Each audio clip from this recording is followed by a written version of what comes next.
অন্যদিকে জঙ্গলে আর্তুগুল এক জায়গায় এসে তার সঙ্গীদের বলে, এখানে কিছুক্ষণ অবস্থান করে আমাদের ঘোড়াকে বিশ্রাম দিতে হবে, তারপর খুব দ্রুত আমাদের নৌকার কাছে পৌঁছে যেতে হবে। বামসি বলে, ওই শয়তানদের কাছে এখন ঘোড়া নেই, তারা আমাদের কাছে সহজে পৌঁছতে পারবে না। এরপর সেখানে বামসি গোপনে তুরগুতকে বলে, আমাদের এখন আলমিলা খাতুনের কথা আর্তুগুল বাইকে বলে দেওয়া উচিত। তুরগুত বামসিকে থামিয়ে দিয়ে বলে, এখন নয়, সব কথা বলার একটি উপযুক্ত সময় থাকে। এরপর তুরগুত আর্তুগুলকে জিজ্ঞাসা করে, ভাই আপনি উদয় খানের শর্তে কেন রাজি হয়ে গেলেন? আর্তুগুল বলে, উদয় খান আমাদের এলাকায় হামলা করার পূর্বে শান্তি চুক্তির মাধ্যমে তার থেকে কিছু হাসিল করতে চেয়েছিলাম। যদি তাকে আমি আমার আসল উদ্দেশ্যের কথা বলে দিতাম তাহলে আমাদের সাম্রাজ্য অনেক বড় বিপদের মধ্যে পড়ে যেত। নয়নের গুপ্তচররা আমাদের অঞ্চলে কোন পর্যন্ত ছড়িয়ে রয়েছে তা আমি জানতে চেয়েছিলাম, কিন্তু আমার উপর সন্দেহের কারণে তারা আমাকে কিছুই জানায়নি। তখন তুরগুত বলে, কিন্তু আমরা সেটা জানতে পেরেছি ভাই। আর্তুগুল বিস্মিত হয়ে জিজ্ঞাসা করে, কি জানতে পেরেছো তোমরা?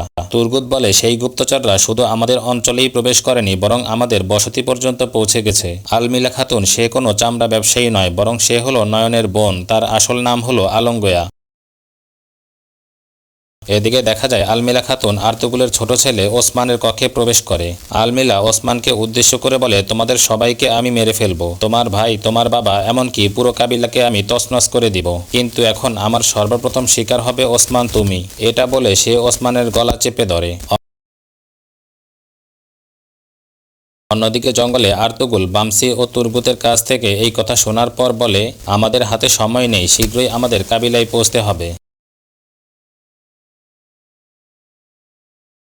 এদিকে সুগাই খাতুন ওসমানের কক্ষে প্রবেশ করলে আলমিলা খাতুন ওসমানের গলা ছেড়ে দিয়ে বলে, বাহিরে এত চিৎকার চেঁচামেচি কিসের? ওসমানের ঘুম ভেঙে গেছে, তাই আমি এখানে এসেছি। তখন সুগাই খাতুন বলে, গুনাল সর্দারের নিয়ে আসা কয়েদি পালানোর চেষ্টা করেছে, তাই এই চিৎকার চেঁচামেচি হচ্ছে। কিন্তু তুমি এখানে কেন এসেছো আলমিলা খাতুন? আলমিলা বলে, ওসমান কাঁদতেছিল, তাই আমি তাকে দেখার জন্য এসেছি। অন্যদিকে আর্তুগুল ও তার সাথীরা জঙ্গল থেকে বেরিয়ে সমুদ্রের কিনারায় এসে লুকিয়ে রয়েছে। আর্তুগুল বলে, সমুদ্র পার হওয়ার জন্য যেই নৌকা রয়েছে তার মাঝি এখানেই আছে, কিন্তু মঙ্গলরা সর্বদা তার উপর নজর রাখছে। বামসি ঘাবড়ে গিয়ে বলে, সমুদ্র পার হওয়ার জন্য এই কাঠের নৌকা ছাড়া আর কি কোনো উপায় নেই আমাদের? কেননা সমুদ্র দেখলে আমার ভিতর ভয় জেগে ওঠে। আর্তুগুল বলে, যদি আমরা অন্য পথে কাবিলায় যেতে চাই তাহলে কাবিলায় পৌঁছাতে আমাদের এই মৌসুম শেষ হয়ে যাবে, আর নয়ন যে সাপ আমাদের কাবিলায় রেখেছে তাকে শেষ করার জন্য আমাদের হাতে বেশি সময় নেই। তুরগুত বলে, এখন যা করার আমাদের নয়ন এখানে আসার আগেই করতে হবে। এরপরই আর্তুগুল তার সাথীদের নিয়ে মঙ্গলদের উপর আক্রমণ করে। আর্তুগুল আব্দুর রহমানকে আদেশ দিয়ে বলে, নৌকার মাঝি যেন কোনোভাবেই পালাতে না পারে। মঙ্গলদের সকল সিপাহীকে মারার পর আর্তুগুল নৌকার মাঝিকে বলে, আমাদের সমুদ্র পার করে দাও।